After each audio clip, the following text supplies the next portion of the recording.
I didn't panic when I first saw the headlights because panic comes from surprise, and this felt like recognition, like seeing something you already knew was coming, but never admitted to yourself. I was pulled over on the shoulder of the highway, engine off, hazard lights ticking softly like a countdown, staring into the dark while the night pressed in so close it felt personal, and that's when I saw them. Two headlights cresting the hill ahead, perfectly centered in the lane, steady, patient, unmistakably familiar. You spend enough years driving the same truck and you learn its posture, the way it sits on the road, the slight tilt of the beams, the rhythm of the suspension over uneven asphalt, and even from a distance I knew those lights belonged to my truck. Not a similar one, not the same model, mine. My hands went cold instantly because my keys were still in my pocket, heavy and real, pressing into my thigh like proof that this wasn't possible.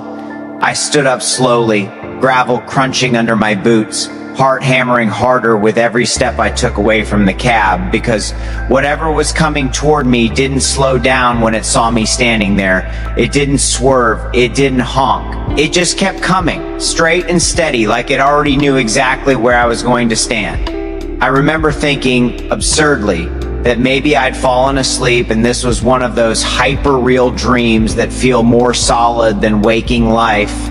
But the cold air bit into my skin, and the smell of oil and dust was too sharp, too present. The truck's headlights washed over the reflective strips on my jacket, and for one sick moment I wondered if it could see me the way I could see it. The closer it got, the more details snapped into focus. The chipped paint on the bumper, the crack in the right headlight housing, the faded sticker on the windshield corner that I'd never bothered to peel off. No one else would have noticed those things. I noticed them because they were mine. The highway was empty in both directions. No other cars. No sound but the low growl of the engine approaching. Me, and the ticking of my hazards behind me. And that's when the thought finally landed. Heavy and undeniable. If my truck was driving toward me, then something else was sitting where I should have been. I tried to wave it down, arm raised instinctively, because some stupid part of my brain still believed this was a misunderstanding that could be fixed with a gesture, but the headlights didn't react. They didn't flicker. They didn't change. The truck didn't slow.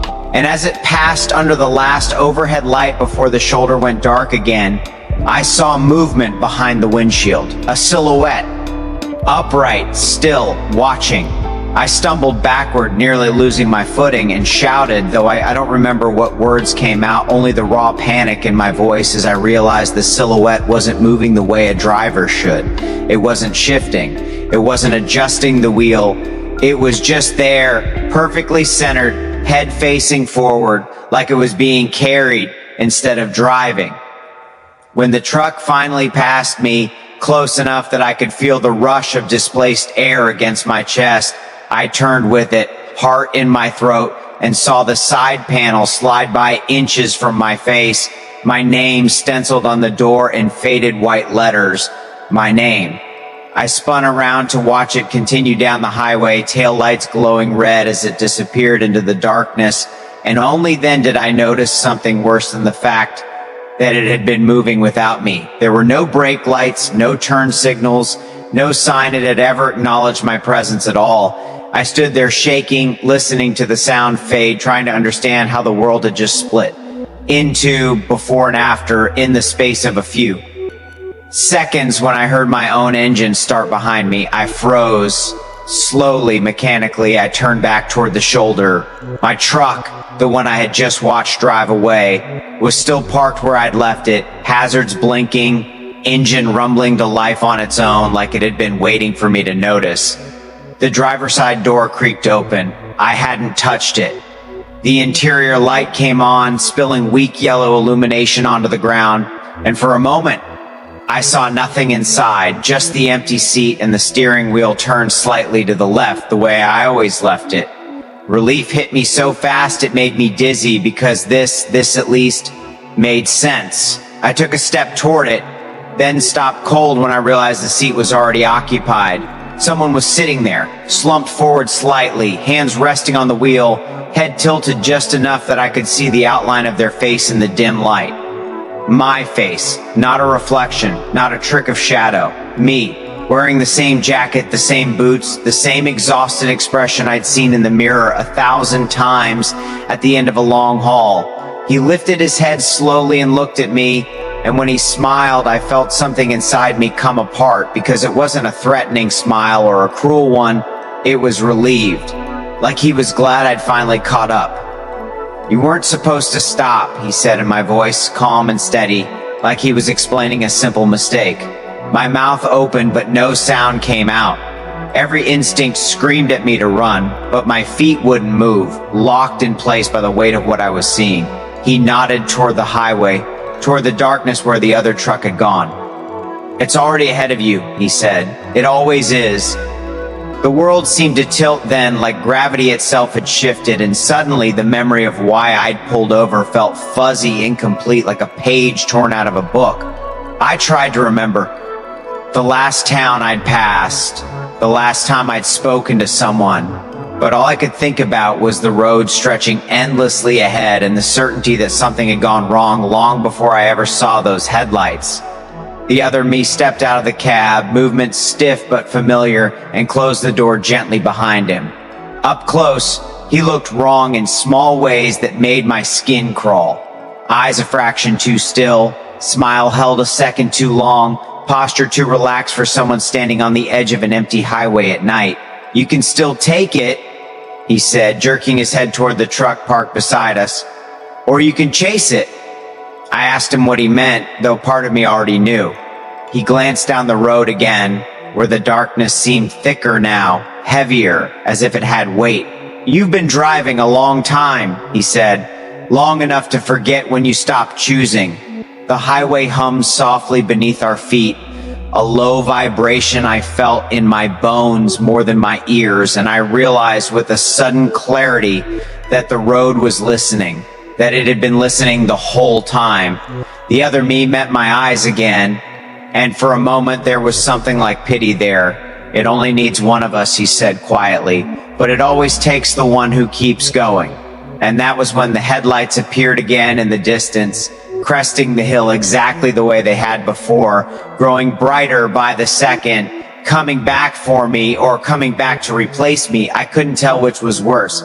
My heart slammed against my ribs as the other me stepped backward toward the open road, fading into shadow like he belonged there more than I did, and I understood then that this wasn't the beginning of something.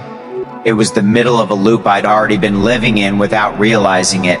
I was standing on the shoulder of a decision I'd made long ago, watching it drive toward me again, and somewhere deep inside, beneath the fear and disbelief, a terrible certainty settled in. This wasn't the first time I'd seen my truck coming, and if I didn't stop it now, it wouldn't be the last. The headlights were closer now, glowing like angry stars, too precise, too deliberate, moving as if the road itself were carrying them instead of wheels. My chest constricted, the cold air from the night crawling into my lungs like tiny fingers, and I realized I wasn't breathing correctly, short, shallow, erratic, but I couldn't stop it. The highway hummed beneath the tires as if aware of my panic, resonating with a subtle vibration that pressed through the soles of my boots and into my bones. I tried to move, to run back toward the safety of my truck parked beside me, but my feet felt glued to the gravel shoulder. Every instinct screamed to step out of the way, but another part of me, the part that had learned to obey the road, stood, frozen, unwilling to leave the path laid before me. The headlights grew brighter, their beams cutting the darkness with unnerving accuracy, like eyes that had tracked me for years and were finally closing in. I watched in disbelief as my truck, no, the duplicate, drove past at a speed too slow for comfort, carrying a driver who was me, or something horrifyingly like me. The hands on the wheel were steady, too steady, fingers long and pale, gripping as though they had been waiting for centuries to meet me here. The eyes beneath the shadowed brim of the cap were mine, but hollow, stripped of the humanity that usually warmed them. I wanted to scream, but the sound lodged in my throat, and I realized that panic had already been anticipated. The road, the truck, the other me, they knew before I did that fear was coming. and as if reading my mind, the truck's headlights winked off for a moment, plunging the highway into absolute blackness and then lit again. Closer, impossibly closer, like the darkness itself had moved the vehicle forward. A sound made me jerk backward. Gravel skittered across the shoulder. My own truck, still where I had left it, shivered as the engine growled deeper than I had ever heard, as if alive, as if acknowledging that I had no control anymore. The doors creaked, the interior light flickered. I froze, every hair on my arm standing on end. And then I saw movement inside, another me, older, with faint scars I didn't recognize but felt familiar, like a memory I hadn't lived yet. He, or I, looked at me with an expression too calm, too knowing, and whispered, "You've been here before." The words were casual, but the implication crushed me. I realized then that the highway, the trucks, the signs I'd been passing in the past days, they weren't random. They were records, measurements, confirmations that I had been failing at something essential for years, that the road remembered everything I had ignored. The headlights in the distance flashed again, blinding now, and I saw shadows forming on the asphalt ahead. They weren't people, they weren't animals. They were shapes, long, elongated, like darkness itself had stretched to meet the headlights, writhing, twisting, always on the edge of recognition. My stomach lurched. My legs finally moved, pulling me back toward my truck as if some muscle memory of survival had awakened. I jumped inside, slammed the door, and turned the key, but nothing happened. The dashboard lit briefly, then died, the radio sputtering a static-filled whisper that sounded like it said my name, my own voice echoing in reverse.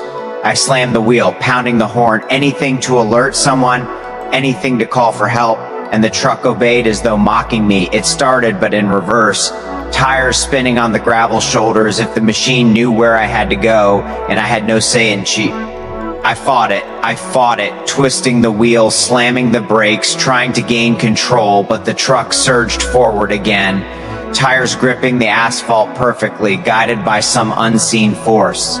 That's when I saw the road itself bending, not the pavement. It wasn't warping, but the lines, the reflective lane markers, the roadside stripes, they shifted like ribbons, forming new curves, new slopes, new paths I had never driven, never even imagined. And everywhere the headlights of the other truck followed, weaving in parallel, mimicking every move I made as though it were a shadow of my decisions.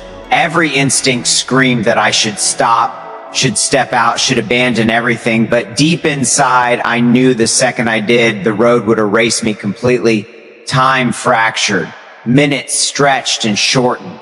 I passed mile markers that didn't exist, numbers rolling backward, forward, in loops that made no sense. Signs appeared, messages written in reflective paint glowing faintly in the headlights. You left IT behind. Still chasing.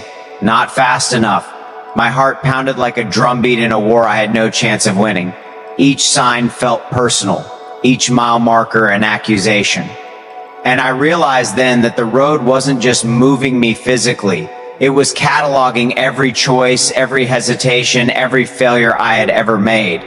The other truck mirrored me exactly now, even down to the smallest movements. Foot pressing the brake, hands adjusting, eyes glancing at the mirrors, and I felt an alien awareness crawl through my mind, the creeping sensation that it wasn't a vehicle I was chasing or being chased by, it was myself, the part of me I had abandoned, ignored, that the road had kept in reserve to meet me here. I shouted at it, my voice raw and desperate, and it stopped moving for a fraction of a second. That's when I saw the grin, not mine, or maybe it was, but stretched, 2W. ID, too knowing, too predatory, like it understood everything I feared and was willing to wait patiently while I crumbled. Then the headlights flared bright white, blinding me, and suddenly I wasn't in my truck anymore. I was on foot, running alongside it, though I hadn't left the driver's seat a moment before. The road itself stretched, warped, became infinite. Shadows raced beside me, taunting, mocking, whispering fragments of conversations I had never had, fears I didn't consciously recognize, memories I hadn't lived, or maybe I had in a life parallel in a timeline erased. I felt the air pressure shift, the sound of the other truck's engine, a roaring voice in my skull telling me I was too late. I glanced down at my hands, pale, veined, trembling. They weren't mine, or they were mine from 20 years ago, from before I became hardened by years of driving, before I made the mistakes the road had cataloged and was now punishing. The mirrors reflected nothing but darkness, yet I knew the other truck's headlights were always behind me, matching every step, every heartbeat. Hours or maybe seconds passed. I don't know how time functioned anymore. Signs continued to appear, messages that were intimate, personal, accusatory, hypnotic. You always look back. Still not fast enough. IT knows. I screamed my own name over and over, hoping that calling myself aloud would break the loop, but the road absorbed it. My voice echoed back in the static of the wind, distorted, alien, frighteningly calm. The other truck slowed for a brief moment, and I noticed its windshield. A faint outline of my face, distorted, like a mask melting under heat. I realized then that the vehicle wasn't simply mimicking me, it was perfecting me, observing my weaknesses, amplifying them, and presenting them back in real time. Every hesitation I had ever felt, every fear I had ever ignored, it was now a physical entity chasing me down the asphalt. Then it happened. The highway split. Not a normal intersection, but a fork that seemed impossible. A road bending backward into nothing and another stretching forward into infinite dark. And for the first time, I had a choice. My instincts screamed to turn, to take the unknown path, to abandon the vehicle, but a voice, my own voice, whispered from the other truck, "You can't leave it. You never could." I tried to accelerate. The truck obeyed, merging with the other one, tires aligned perfectly with mine, like a twin stalking me across the road. The road now felt alive, undulating beneath me, marking every inch with deliberate, almost cruel accuracy. And I understood then that the other truck wasn't just chasing me, it was rewriting reality around me. Each mile I passed, the road, the shadows, the lights, the night, all conspired to make sure I stayed in this loop. The road was infinite because it had always been infinite, because my choices had always been cataloged, and because the truck, my truck, was not mine anymore. It belonged to the highway, to the dark intelligence that had always existed, waiting for me to be careless, waiting for me to drive into it, and I screamed. I slammed the wheel. The mirrors reflected not the road, but memory fragments, flashes of other drivers, other trucks, other nights, each one repeating this moment endlessly, infinitely, and I realized that the truck approaching me now, the one in the headlights, was not only me, it was all of me, every past self, every self I refused to acknowledge. And when it finally reached the shoulder where I had stopped, its brakes didn't squeal, didn't even make a sound, it just stopped. And the door opened. The figure inside looked at me with a calmness I will never forget. "It's time," he said. "Choose." I realized then that there was no oosing, that the moment I saw it, my truck driving toward me, the road had already chosen. And I understood. I was never meant to leave, even after the headlights disappeared over the horizon, leaving me alone on the shoulder with nothing but the soft hiss of the wind and the occasional distant rumble of tires that weren't mine. The feeling of being watched never left me. I couldn't move for a long time, standing frozen, chest tight, listening to the quiet that wasn't really quiet, because it carried the echoes of that other truck, of that other me, of every mile marker that had ever passed and every one that was yet to appear. Every instinct I had screamed that I should get back in my cab, drive forward, put distance between myself and what I had just seen, but my legs didn't obey, and even if they had, I knew there was nowhere to run. The road had changed. It didn't end. It didn't curve. It didn't obey any rules I had learned over a lifetime of driving. It was alive, patient, and it knew the shape of my fear. When I finally forced myself to move, each step was measured, deliberate, as if the gravel beneath my boots could somehow give away my intention. And the shadows along the trees seemed to pulse in response, stretching longer than they should, reaching closer, whispering faint fragments of thoughts I hadn't dared think, secrets I had buried too deep to acknowledge. I thought about calling someone, anyone, but my phone was dead and I couldn't bring myself to run back to the truck that had been mine just hours ago because I knew the instant I touched it, I would hear the engine turn over without me, see the headlights flare, and once again be confronted with the impossible reflection of myself. Every exit I had ever passed in my life, every turn I had ignored, every pause I had skipped, all of it felt like a series of warnings I had missed, stacked behind me in some cruel archive of the highway's making. And in that moment, I realized the road itself wasn't just a path. It was a mirror, a measuring device, a slow machine of judgment, cataloging every choice I had ever made, storing them, pressing them back against me in a way I couldn't escape. I wandered along the shoulder for what felt like hours, though the sky didn't change. There was no moon, no stars, just an endless dark that pressed closer the more I tried to distance myself from it. And then I heard it, the low rumble of tires on asphalt, faint at first, then unmistakable, exactly like mine, following me, keeping pace with the rhythm of my steps. I dared not turn, fearing that if I looked, I would see myself staring back through the windshield, grinning, patient and calm, waiting for me to admit that the chase was never about distance. It had always been about inevitability. Every fiber of my being screamed to run, to sprint, to flee this endless judgment, but every step I took felt predetermined, like the highway itself was bending under my feet, correcting my path, ensuring that I would reach the place it had decided for me long before I knew it existed. The miles stretched endlessly, signs appearing at intervals that made no sense, glowing faintly, words carved into reflective paint with an intimacy that was impossible to ignore. You have been here before. You will be here again. IT remembers everything. I stumbled when I read them, knees buckling under the weight of recognition, because each message wasn't just a warning. It was a confession of everything I had done wrong. Every moment I had chosen motion over pause, every time I had ignored a choice that might have saved me. The road was patient. It could wait. It had waited decades for someone like me, someone who could be measured, recorded, and replayed across every mile marker until it was ready to teach its lesson. And I understood then, with a clarity so sharp it cut through my chest, that it wasn't the truck I had feared, it was me. Or rather, the version of me I had abandoned, the one that had chosen recklessness, that had ignored instinct, that had treated the road as a tool instead of a teacher.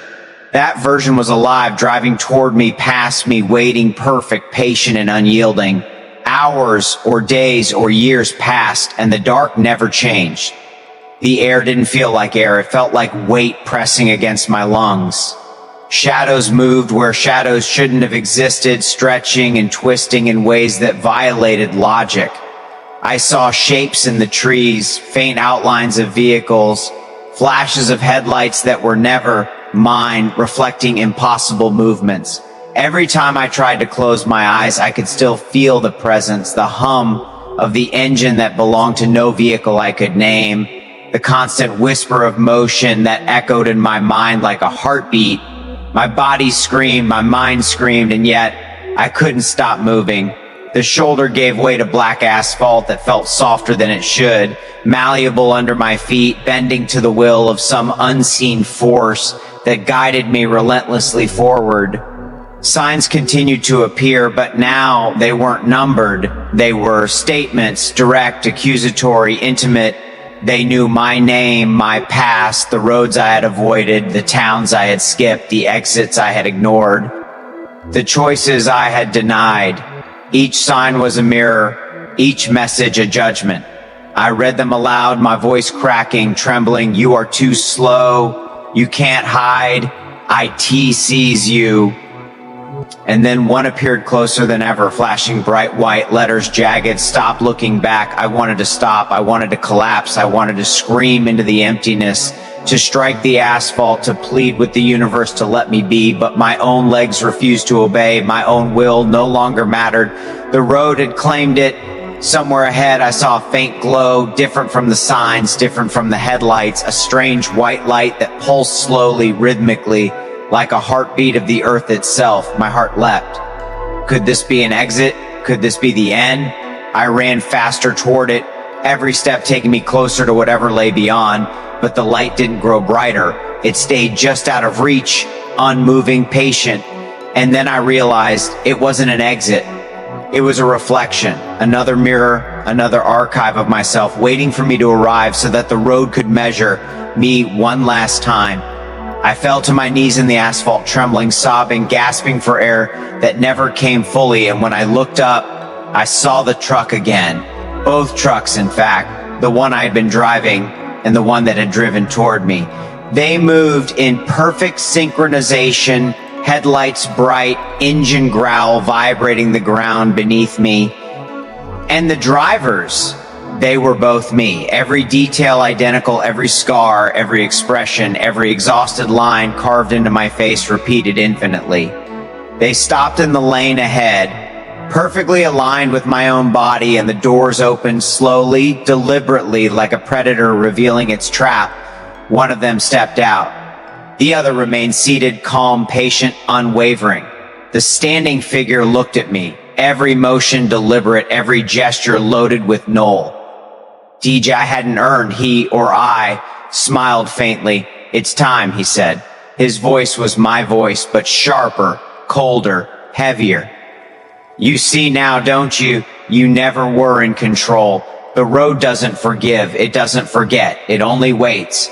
I tried to speak, my mouth moved, but no sound came out. My mind reeled, my body shook. Every instinct screamed to run, but I couldn't. The gravity of inevitability pinned me in place. The standing figure raised a hand, and for a moment the world held its breath, waiting, observing, judging. Then the truck in motion, my truck, the one I had seen coming, started forward slowly. It moved toward me, tires humming, engine growling. I understood instinctively that this was the culmination, the final moment I had been hurtling toward since the first mile marker I had ever ignored, since the first time I had chosen to keep moving rather than stop. I wanted to close my eyes, to plead, to deny, but I knew it wouldn't help. And then as it drew closer, the air itself seemed to thicken. The sound warped and the shadows along the trees reached out, twisting toward me like hungry fingers. I braced myself. I felt every choice I had ever made press into my chest. I felt every missed exit, every skipped rest stop, every moment of arrogance and dismissal, every mile driven too fast, every night spent alone on roads I didn't understand.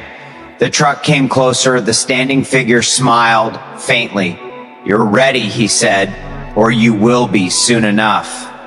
The world tilted. The road opened beneath me like a chasm. My vision blurred. The headlights filled my vision entirely, and in that instant I understood. I wasn't being chased, I wasn't being punished. I was being measured, I was being cataloged, and the road, my life, my choices was complete. When the light faded, I was alone, or at least I thought I was. The shoulder was empty, the sky dark, the asphalt silent, but I knew better. I had been changed. Something followed me now that would never leave. A whisper of motion in the peripheral, a hum beneath the ground, a knowledge that even when I closed my eyes, even when I slept, even when I tried to forget, the road was still there, waiting, keeping every record of my fear, my failure, my life.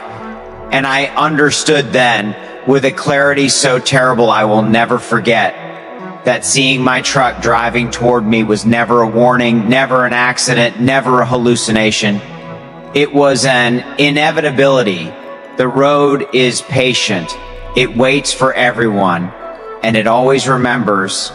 Even now, years later, when I drive on empty highways and see headlights in the distance that shouldn't exist, when mile markers seem oddly familiar, when the wind whispers my name through the cab, I know I am not alone. Somewhere ahead, my truck is driving toward me again. and somewhere behind, I am following it endlessly, inevitably, forever, and I have learned something worse than fear. I have learned that some roads never end.